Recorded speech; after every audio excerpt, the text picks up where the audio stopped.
Thank you so much, Mekey, for being here and joining the Playroom today. How are you? I am doing awesome, Sauce. How are you doing? I'm doing well. It's good to finally connect with you outside Clubhouse. Yes, Clubhouse is so addictive, but happy to make so many new connections there. It's great for that.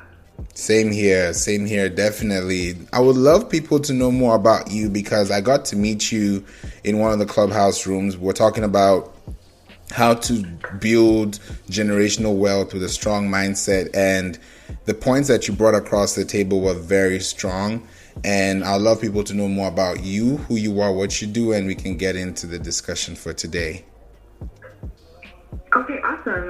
Well, I'm Mekey Gabriel. I'm based in Texas. I've worked in the finance industry for about 20 years now in various capacities, working at a broker-dealer, trust firm, mostly boutique wealth management firms. I am securities licensed, and basically I've traditionally worked with ultra-high net worth clients, which means people with an average net worth of $10 million and up, and heavily focus on comprehensive wealth management, which is tax planning, estate planning, financial planning, insurance planning, and then finally investment management for their assets. So it's basically just looking at all aspects of your entire net worth as opposed to just focusing on investing in stocks or mutual funds just for gains. So basically just the entire big picture. That's amazing. I love the fact that we're going to be talking about financial literacy today because this is a topic that most people are aware of, but not everybody is conversant on. They're not really financially savvy. And you just mentioned something like tax planning. If there are different types of financial planning for someone who's listening, how can they be able to stay connected to the reason why they're making the money in the first place and where they should take it to? Oh, absolutely. So what I actually suggest, because if you're not indoctrinated into this, basically meaning that you didn't grow up hearing these things or knowing that your parents were going to see their financial advisor or having a set of their estate planning documents like wills and trusts, the first thing that I suggest to people is you take a look around you and think about what are you responsible for. Are you responsible for your home? Are you responsible for any relatives that live with you? Are you responsible for your spouse, for your children, depending on their age? So that's really going to dictate what you need to ensure is taken care of. And the first person being yourself, right? So you have to make sure that you're in a good position in order to invest and ultimately protect your responsibilities. And then you would just put together the products and resources and legal documents that would ensure that everything is taken care of. Because you really want to think about what would happen tomorrow if I were no longer here, because death is inevitable. But so that is really what you plan for, not only for retirement, but beyond.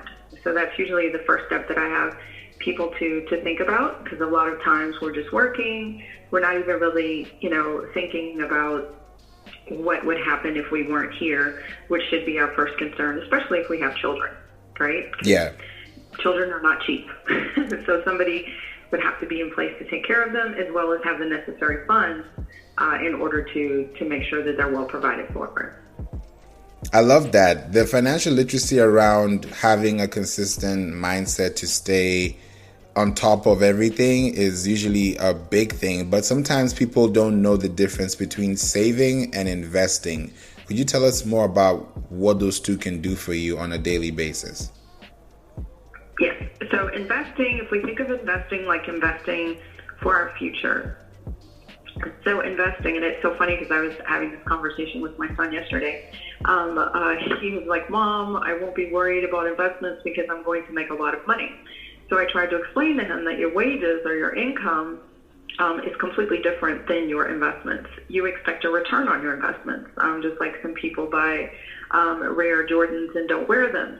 you are putting a certain sum of money aside right now to purchase that asset, with the hope that it is going to gain in value for later so that you can somehow benefit from that, whether you're just going to keep that asset forever, or pass it down to your heirs, or sell it at a later time to make a return on your money. So an investment is something that you expect to get a return out of.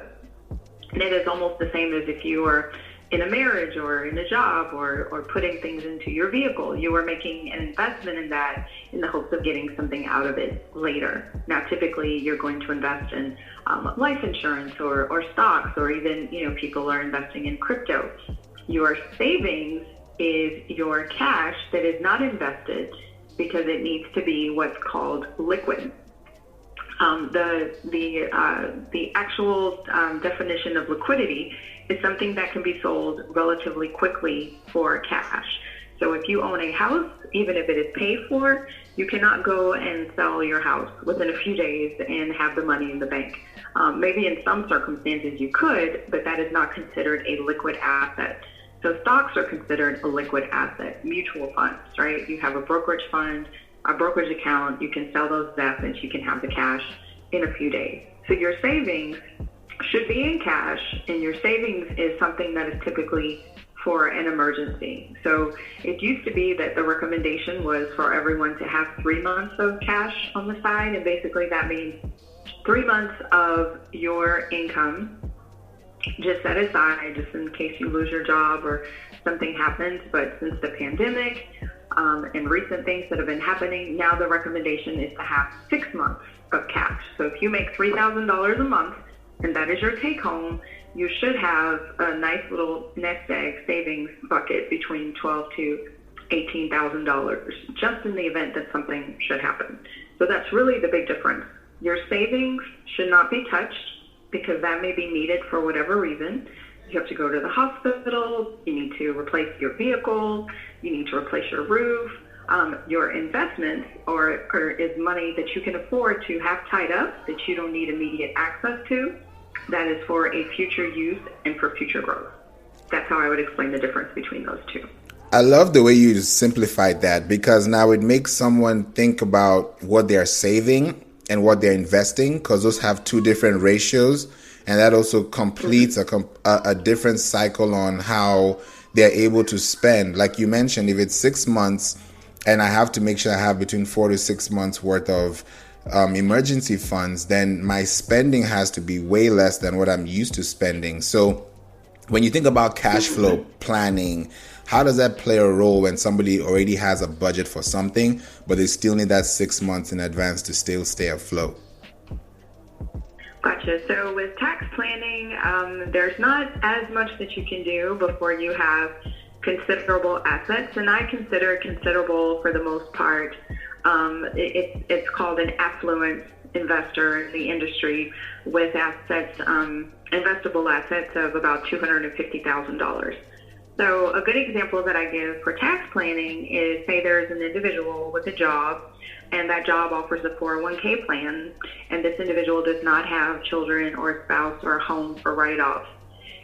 When you do not invest in your 401k, you can either invest it as a Roth IRA, which means that the funds that you put in there are not pre-tax, so you do not get an automatic discount, but when you take them out at retirement, you don't have to pay tax on it.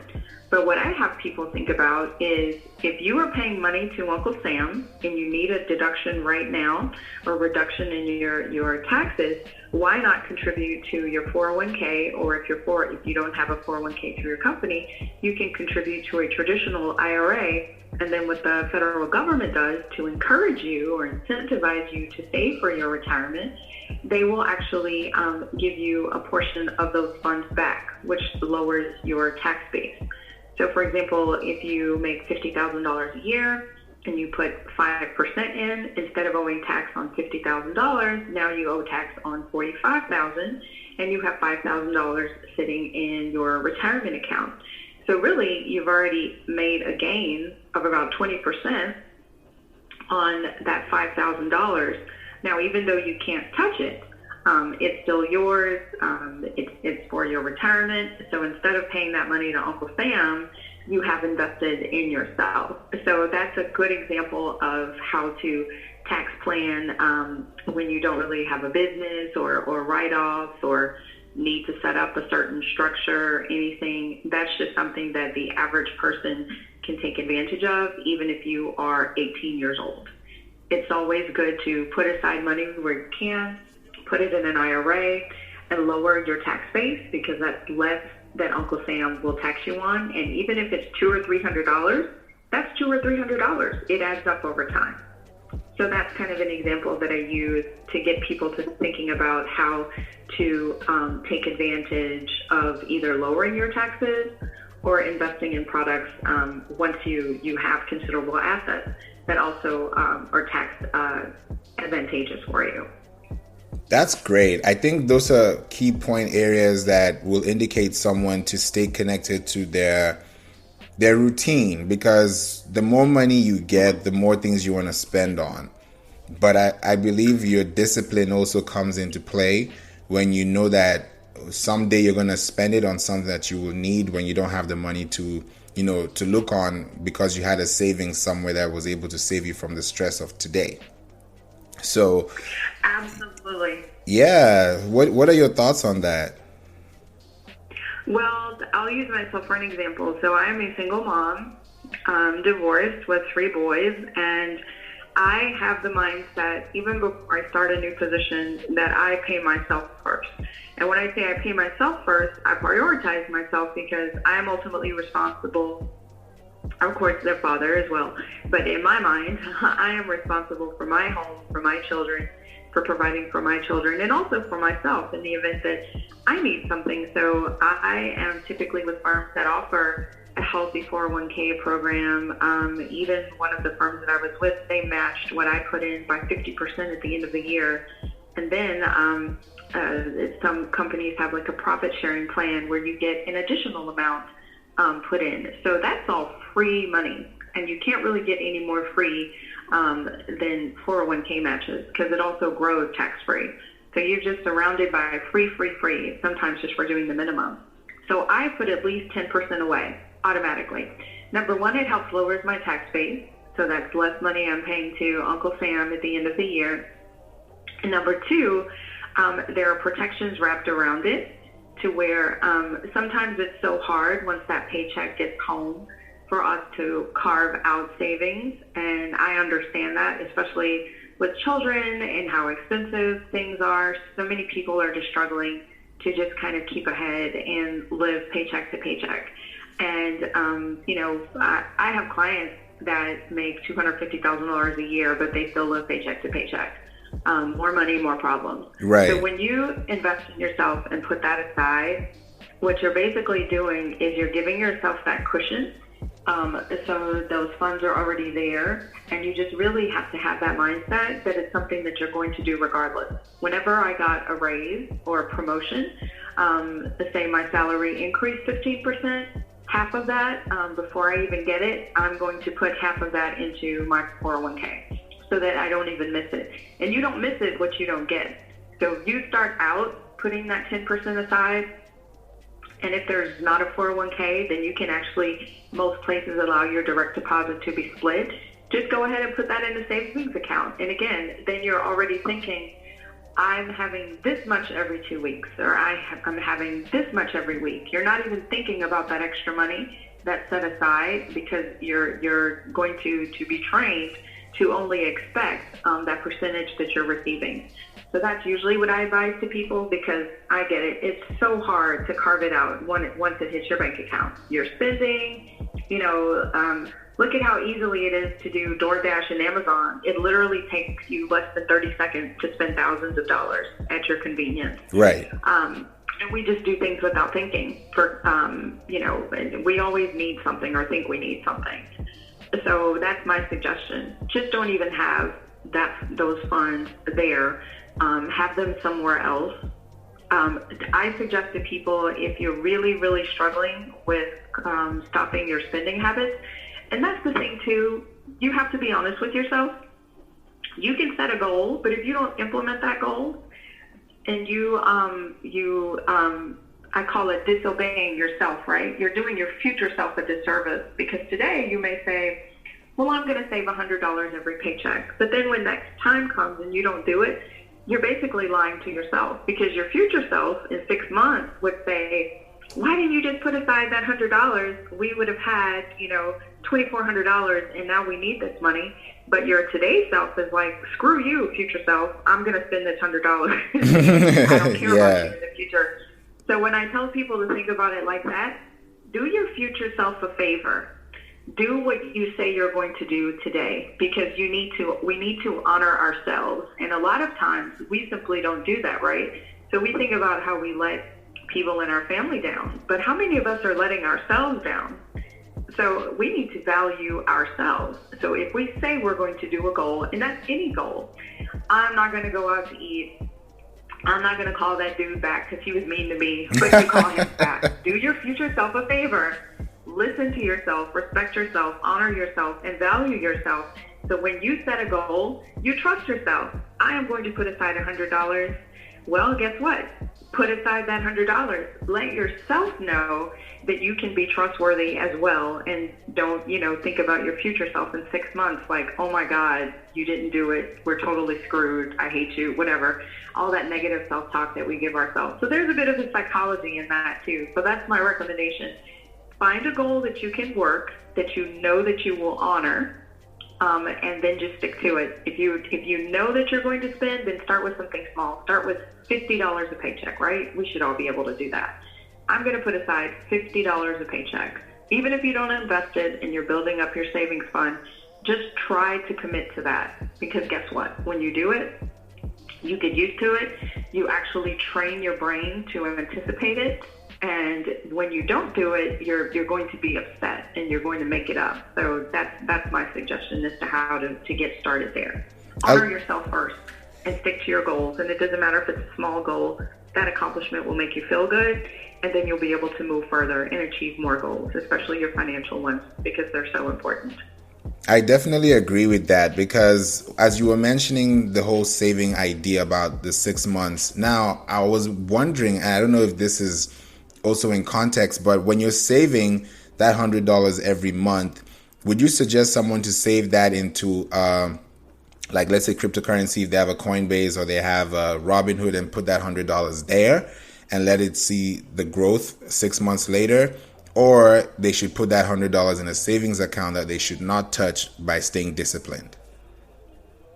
Well, my views on crypto, right? So I just started like maybe last week, because in a traditional setting with clients, there are regulatory bodies. One is called FINRA and the SEC, which more people are probably familiar with. Cryptocurrency is not even approved. So on most of the traditional platforms like Fidelity or TD Ameritrade or Charles Schwab or Ameriprise or Vanguard, you're really not able to buy cryptocurrencies because they're not regulated. And what that means is that, now, of course, if you put your money in Amazon stock and it goes down, you can't call Fidelity or your broker and say, hey, you owe me money because this went down, right? That's a risk that we take. Right. However, there are certain protections in those accounts. For example, there's SIPC, and I'm not explaining what these are, I apologize, but basically there are federal protections in place whenever you deal with someone. Say your broker buys you 10 shares of Amazon and you only told him to buy 5. Well, you can actually go to that broker's firm and say, hey, give me my money back because he did not do what I said. So you have those protections in place with traditional firms and licensed brokers, because there's some sort of oversight or some responsibility that they have. But with crypto and these apps, for example, with Robinhood, the news was that they basically turned off trading for investors, right? That's really scary. During the GameStop debacle. Yeah. So you basically had people, the shares were going down, and Robinhood was like, hey, you can't even trade. That is awful. I would not suggest that to anyone. And then with crypto, it's so volatile. It's so risky.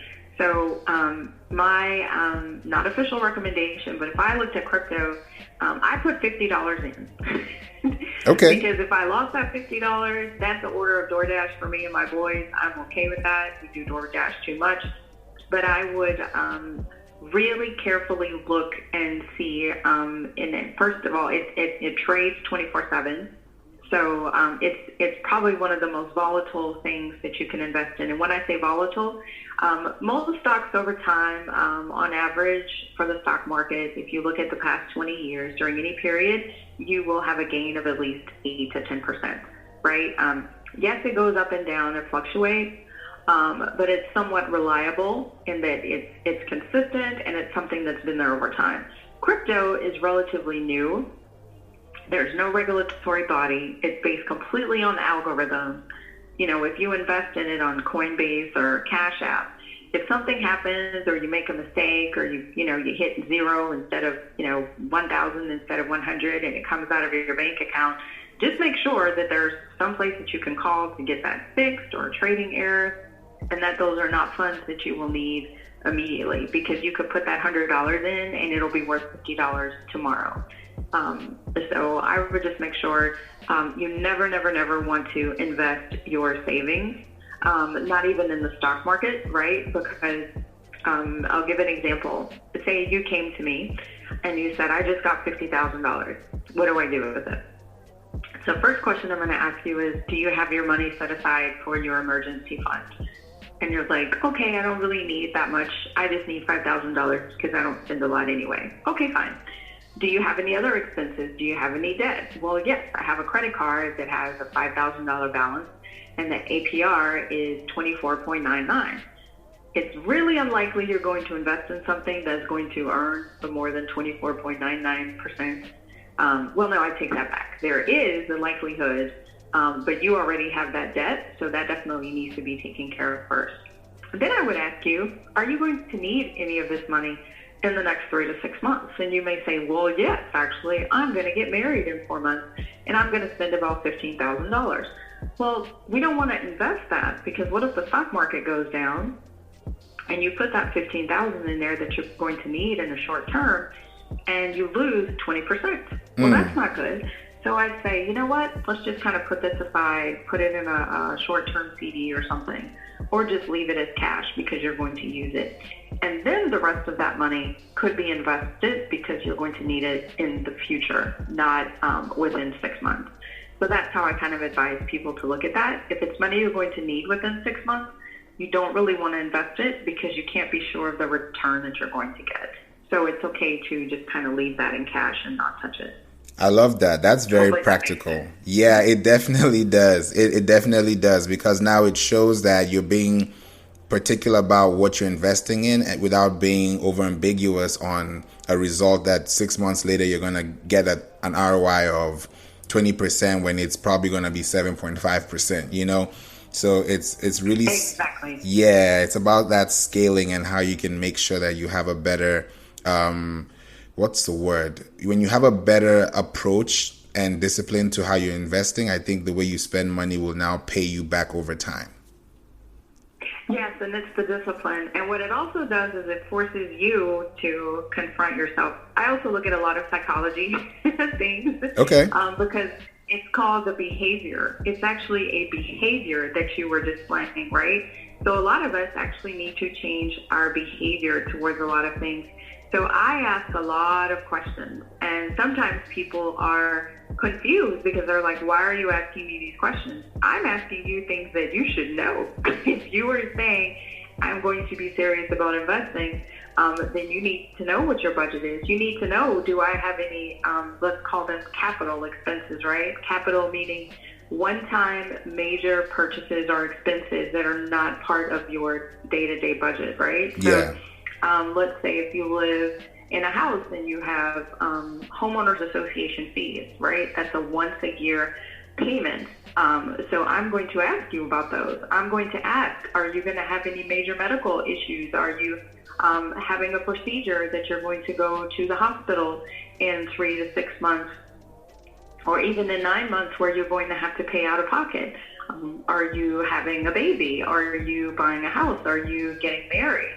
Are you going to replace your vehicle in 3 to 6 months, right? So you're training yourself to, like I said, let's take care of our future selves. Don't have your future self, in 3 months, you're like, crap, I knew I needed a new car. Why didn't I prepare for this 3 months ago? Right. Now I have to put it on my credit card. I have to go beg people for money.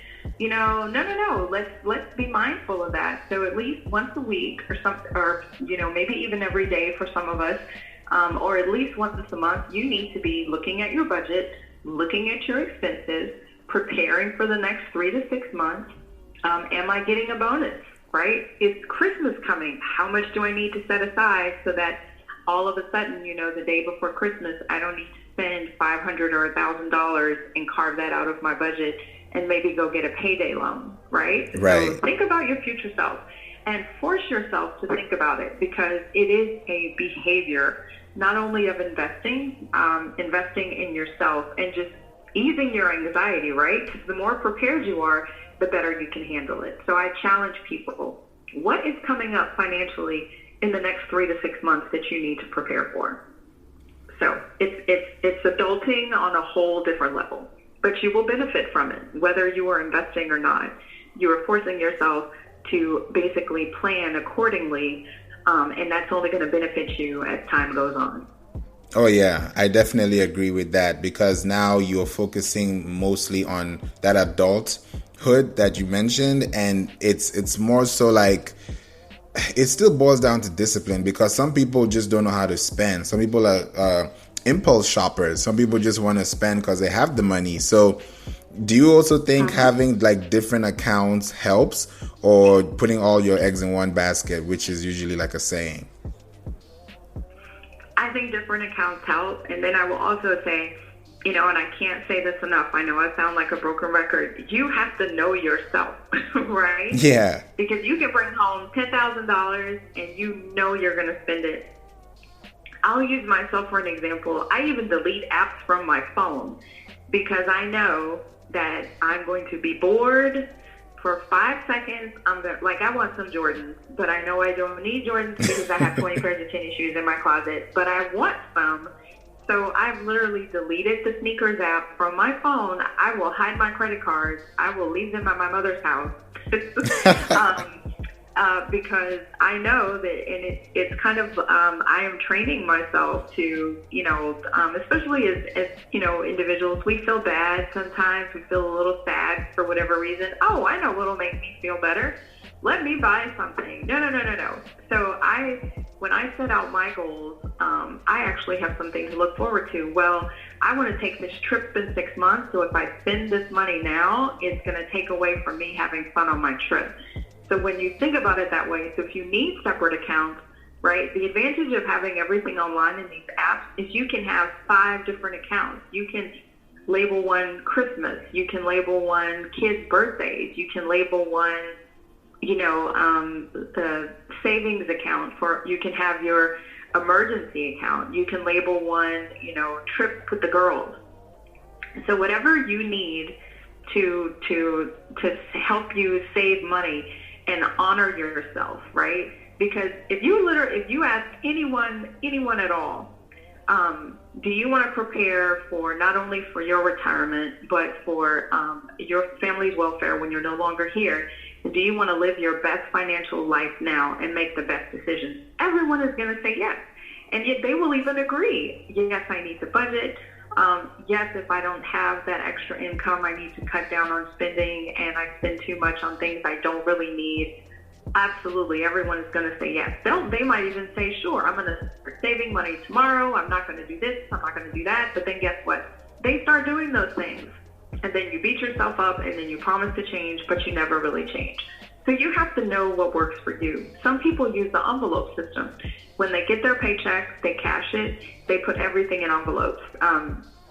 I know people that make several $100,000 a year that do this. My uncle is an engineer, and he used the envelope system for years.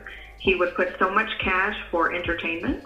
He would put so much cash for groceries. He would put so much cash for gas. Now, because he was an engineer, he had about 20 envelopes.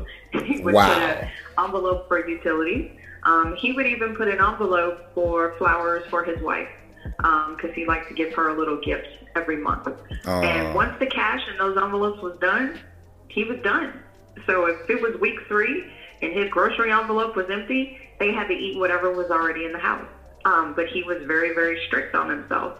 So it made him stick to his budget because they like to take annual trips. And he knew, and like one year, they actually did not go on the trip because they overspent. So he would, quote unquote, punish himself when he did not stick to his budget. So you just have to be clear on what will work for you, because you're just really wasting time when you say to yourself over and over and over and over and over again, I'm going to do it, I'm going to do it, I'm going to do it, I'm going to do it. It's like you're not fooling anybody. My great-grandfather always told me, or my grandfather always used to tell me, you can lie to everybody, but you can't lie to yourself. Don't try, because it's not going to end well, right? Right. So set a goal. If it's $5, you know you can only commit to $5. Do that for 3 months, feel good about it, and then slowly increase that amount.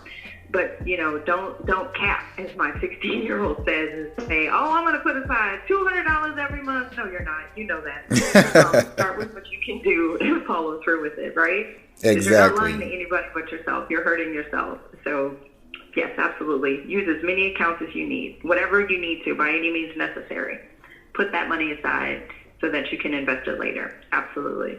Most definitely. I like that idea. And the envelope idea, I don't know how many people still use that. Maybe with the Gen Xers or the baby boomers, that's still a very efficient way of saving. And sometimes some people say that they don't want to see the money, so they don't spend it. Other people want to see the money in their account and not spend it. So based on that discipline factor, do you think using those two methods work, or it's highly preferable on your habits? Because like you said, you may need this for groceries tomorrow and you don't want to go to your account and swipe, or you don't want to use your credit card. So when you split out everything in terms of cash and also cashless, which is the society we live in now, does that play a better role into your psyche? Because you mentioned about psychology. Does that help when you see like $100 in front of you and you want to spend it, or you see $100 on your card? I think so, because I have a little story. When I used to watch Oprah Winfrey years ago, she was sharing how her bank account had been compromised or whatever, so she had to use cash for a little while. Now, this is Oprah Winfrey, right? So she's got hundreds of millions of dollars. She says that she found that once she actually had to use physical cash, right, she started questioning things. Well, that little thing is $50. I don't need it. So she said it was funny because she spent less. Because she said when you swipe, you sign, you don't even think about it, right? Right. When we go to the grocery store and you're spending money, you're not going to look at your account and balance your budget, balance your checking account in that moment. Or you're not looking at your credit card and thinking, okay, I just spent $200 and I'm charging this. What is the interest on this? Based on when I pay it. So, right. So that's what I tell people. Be careful of what you're putting on those credit cards, because you're buying groceries, you're putting it on a card you already have a balance on. By the time you pay that down, that little gallon of milk is $12. Is that smart? No, that's not smart.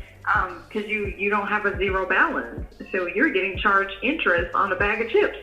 That's not good. Just pay it. So whatever works for you. So for me, sometimes, I do, and I will admit, I am a financial professional, but I have to go old school. I will have to get cash, because it's kind of like back in the day, you had those old heads that hated to break a $20. Right. You had a fresh $20 bill. Yeah. You would do everything you could not to break that 20. And then you would have 15, you'd have a 10 and a 5, and then you got the 10. And so if you need to do that, do that. Get a call. I challenge people. Get $1,000 cash and make yourself go to the grocery store to pay your utility bills, right? Because you can still do that. Go stand in line, pay that bill. A reminder, don't make it easy on yourself. If you are having a hard time budgeting, go old school. Go to the bank, pay your bills, go get a money order to pay your rent. Don't use the little electronic feature, because usually they charge you a $5 fee anyway. Yeah. And see how hard it is. And I bet you will have more of a value and appreciation for your money when you actually, have to utilize it that way and keep track of all that cash. Because then you can't just spend. Like, okay, I need the groceries are $100, but I forgot what I spent yesterday and I only have $80 on me. well, then you're going to make better decisions, right? Because you needed to have that $100 for the groceries, and you're going to think about, well, what did I spend my cash on? So absolutely. I think we need to be reminded of the value of what that is. It's not just, little numbers on our app. That is stone cold hard. As my family from Louisiana says, that's cash money. You need to respect that. Yeah. And not just give it to Amazon every month. So I think that's a good idea. Do a little bit of both if that helps you. Oh, yeah, definitely. Speaking of the future and kids, what would you say, because, children are the future, and when you think about future planning as a parent and creating that wealth ecosystem for them, especially when they're growing, like the older they get, the more expensive things get. So when you think about creating a safe place for your money, like you said, having separate accounts, what is the best practice for someone who is within that space of, taking care of their children, taking care of their home, taking care of each other as significant others, and still spending money enough to still be able to have food on the table every day without being exposed or being exhausted? Right. So that's a difficult one because absolutely there are people that are doing the best that they can, working the hardest that they can. If we could all go back in time, maybe we could all be engineers or entrepreneurs, or I'm pretty sure there are moments when we realized we could have taken advantage of things that would have benefited us financially. For people in those situations, I would say for moms and dads, you have to take care of yourselves first, which means, children, as long as they are healthy and happy, they are good. I'll use my own kids, for example. I worked at a position, and I was handsomely paid, but it was a cost, right? I was working about 60 hours a week, and I was laid off, and I was mentally exhausted. I would have to come home and just, and when it came to, I took about 3 months off. I had a good package, and when I started to look for a new position, my boys were like, you know what, you're always stressed because you're working. And I was like, well, but if mommy doesn't have that kind of, position, then we won't be able to have our PS5s. And my children were, between 14 and 17. And they looked at me and they said, we don't want those things. You buy them for us. And it was just like an aha moment for me. They didn't care about any of those things. They just wanted me there baking cookies. So wow. A lot of times we do stuff for our children because we want better, or we think it's better, when really they just wanted me to sit there on the sofas and they could peek at me and, mess with me with their Android phones and put it on YouTube when I was watching Netflix. So they just wanted mom. They didn't want a trip or whatever, because listen to your children. As smart as they were, they knew that even though we had those fun things, I was still so stressed. So it came at a cost that they were not willing for me to pay, just for the sake of us having them. So simpler is better. Sometimes we just need to take a hard look at not only where our money is going, but where is your time going? And think about where is your source of stress, right? Because it shouldn't be home. But what happens sometimes is we put ourselves in positions where we create stress at home, and then we're just stressed 24/7, which is just not good. If you're anxious about everything, you're just not going to make good decisions because you're making it from a place of fear, not from a place of peace, right? So look at your habits, look at your spending, try to put aside that money so that that's not, again, let's take care of our future selves, so that's not future worry if something happens.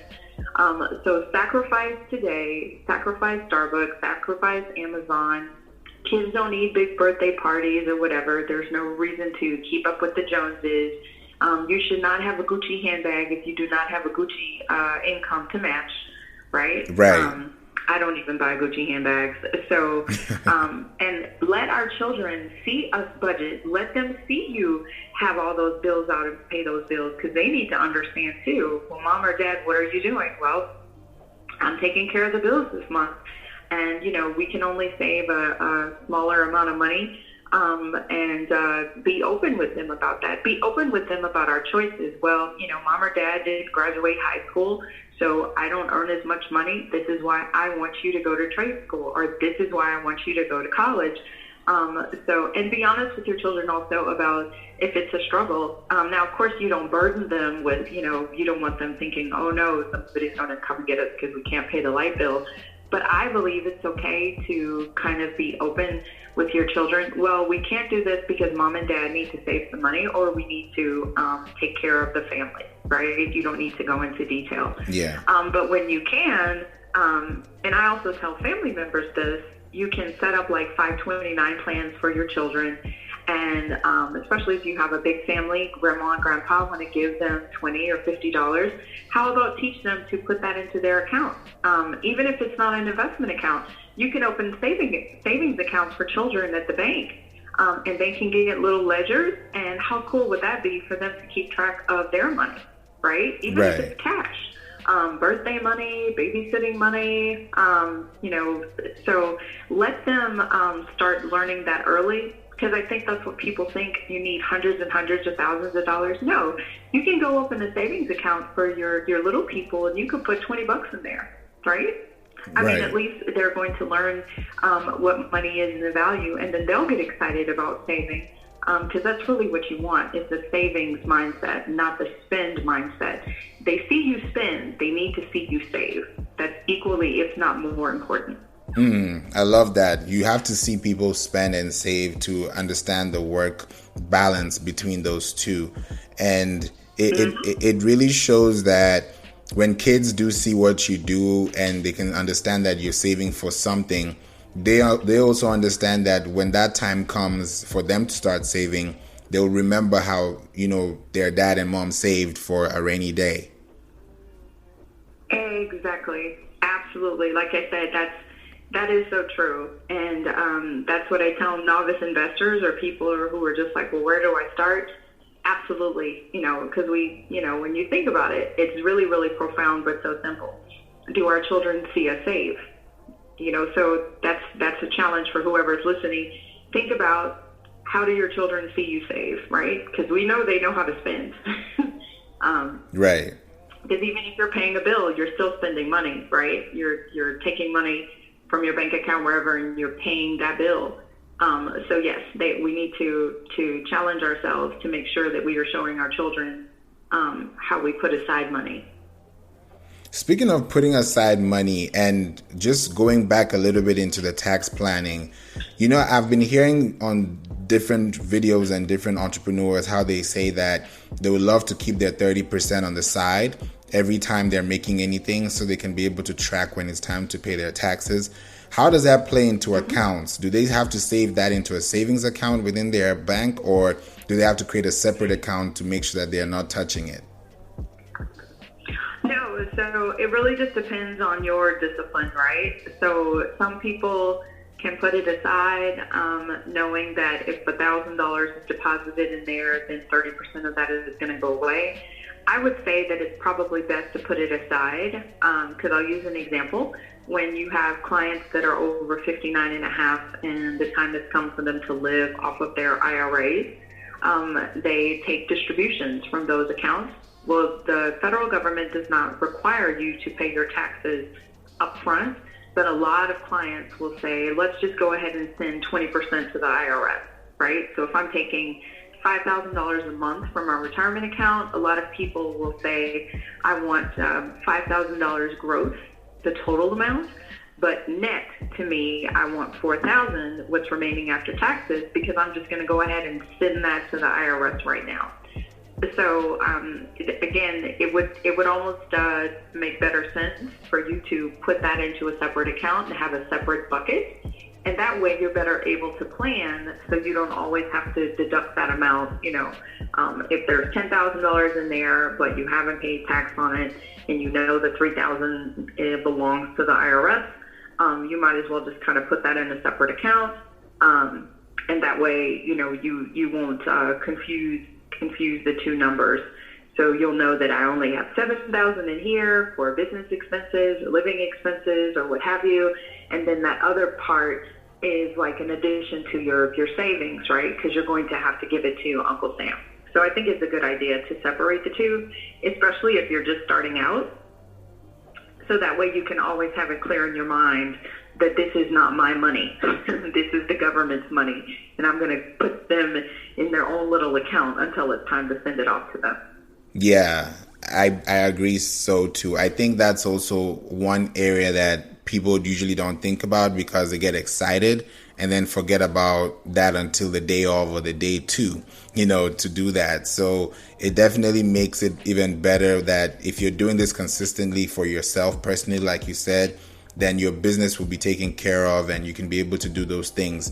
Now, when you're making payments and you mentioned about like lowering your taxes, how does that play out when it comes to buying your assets? Because sometimes people may need things for themselves, but if they run their own business, they may want to buy like a phone or buy a car or buy a truck or buy something with the business account so they can be able to, work through their taxes. How does that play for them? Should they be able to, focus on those personal things personally with their accounts or leverage with the business and then use that to bring money back into the business?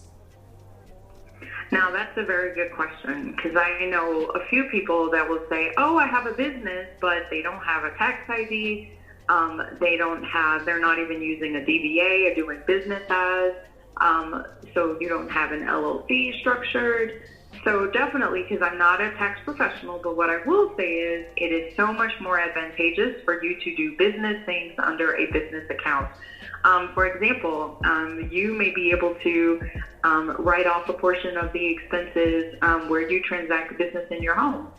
When I worked from home and I got a 1099 for a few years, I would routinely write off a portion of my utilities. So basically, because I worked out of my bedroom, so it looked at the square footage of my home and the area that I had dedicated to do business. So I was able to get a portion of those things back. Had I actually had an LLC, it would have been even more advantageous, right? Because so I suggest that you talk with a tax professional, get a very, very good CPA that you trust that can advise you on how to structure your business. So that you can take advantage of all those things. My uncle, the anal engineer, his wife had her own hair salon. Well, he got her to be a Paul Mitchell rep, so that she got paid to use Paul Mitchell products. They paid for some of her training. Then she turned her salon into a training salon, so she was paid to have students. And then if she flew, they lived in Nashville, if she flew to Texas, and she did our hair, well, guess what? That then became a business trip because she was a stylist. That was a portion of those fees, of the airplane ride and the hotel fees, because now she was conducting business and, she was a business owner. So definitely it pays to do that, because it might even be more advantageous for you to lease that phone. See what I'm saying? Through the business versus them buying it, right? Because you might be able to deduct some of that appreciation. So again, and if you are a business owner, it's also because your CPA can only help you to the extent that you provide all that information.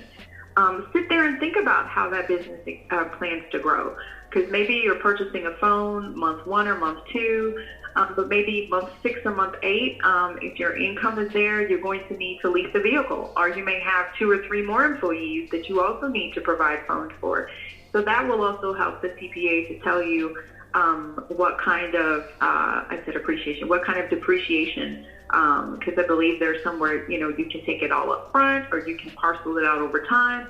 So they're going to work with you to see what's more advantageous for your business. So absolutely, I would advocate for people to do that. The tax code in the United States favors the wealthy, and the wealthy have businesses and deductions. So the closer you can work towards that, the closer that the systems in place will work for your benefit. That's amazing. That definitely shows that when you have your assets in place and you've channeled it through your business account, then you can justify why you use that phone to make client calls. For example, if you go to, a restaurant and you pay with your card because you had a client meeting, those are things that you can be able to write off. But people don't really know those things because they're too scared or they're too worried about the outcome instead of just focusing on what they should do today.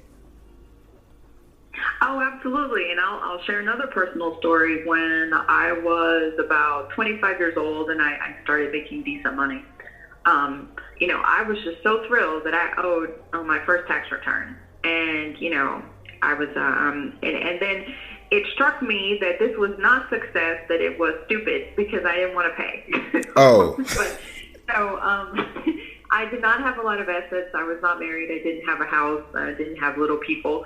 So I actually sold Avon. I sold Avon for about 2 years. Now, when I say I sold Avon, I bought a lot of the jewelry and the Skin So Soft because I love this stuff anyway, but I basically just bought it for myself.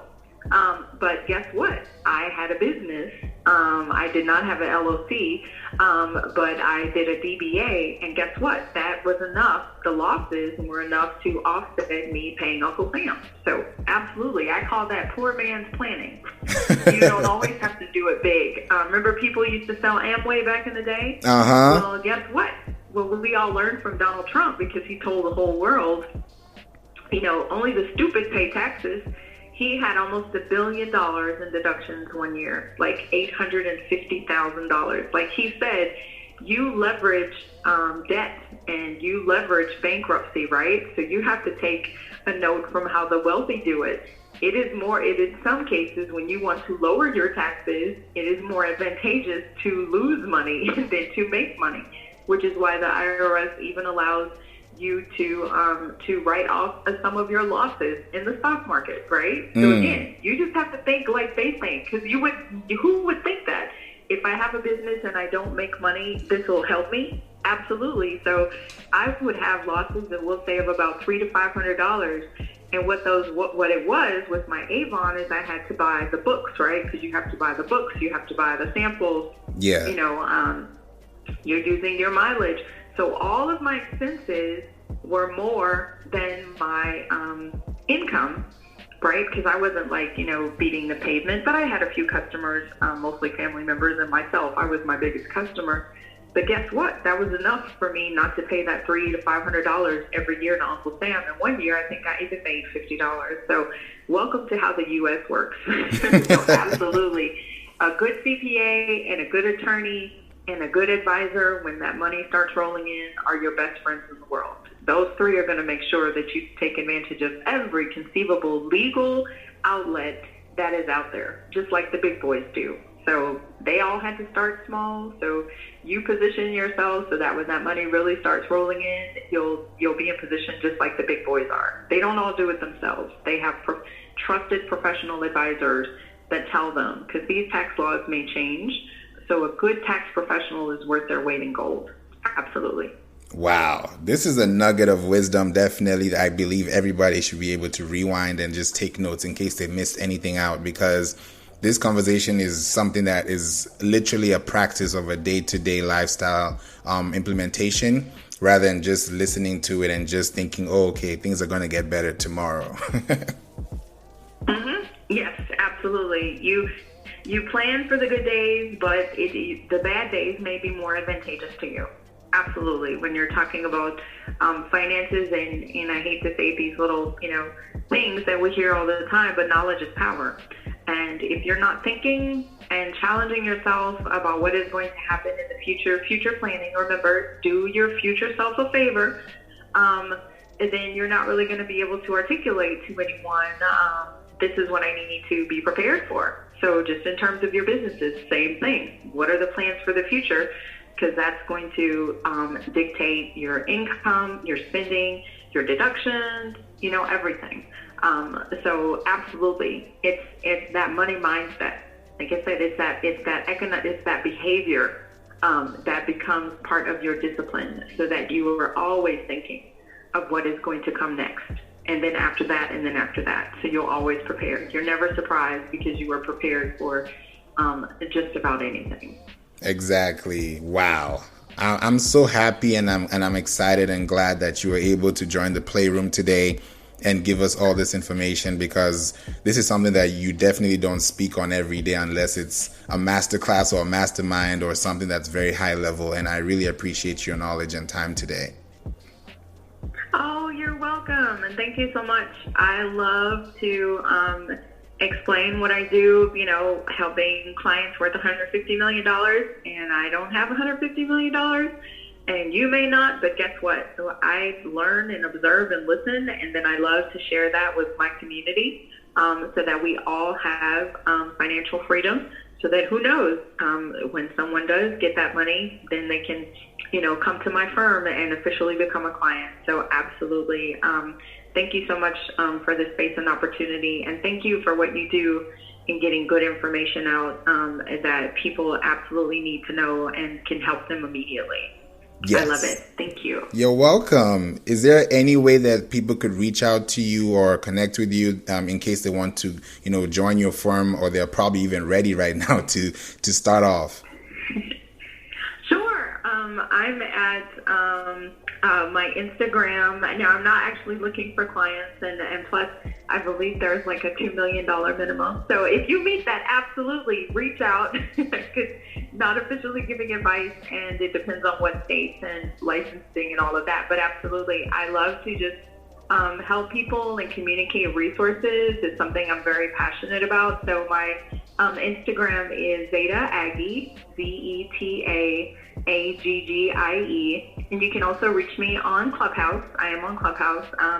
Mekey Gabriel, Mekey, and Gabriel. And I'm actually going to be hosting rooms where I talk about financial literacy and the things that I mentioned, comprehensive wealth management, so that we can provide the big picture for people. So when that income does increase, you're already going to be well positioned to take advantage of everything. We just all need to start with day one. $20, $50, $100. That's all you need to start. Just be active, stick to your plan, and lessen your anxiety in the future. And just always remember, honor your future self. What is yourself in 6 months going to say about today? What do you need to do today? Make your future self happy, and start putting aside and investing in you and your family today. Wow. Thank you so much, Mekey. This was great, and I'm looking forward to having you here again, and also seeing you on Clubhouse for sure. Oh, absolutely. Anytime. Thank you again, and you're so welcome. Anytime.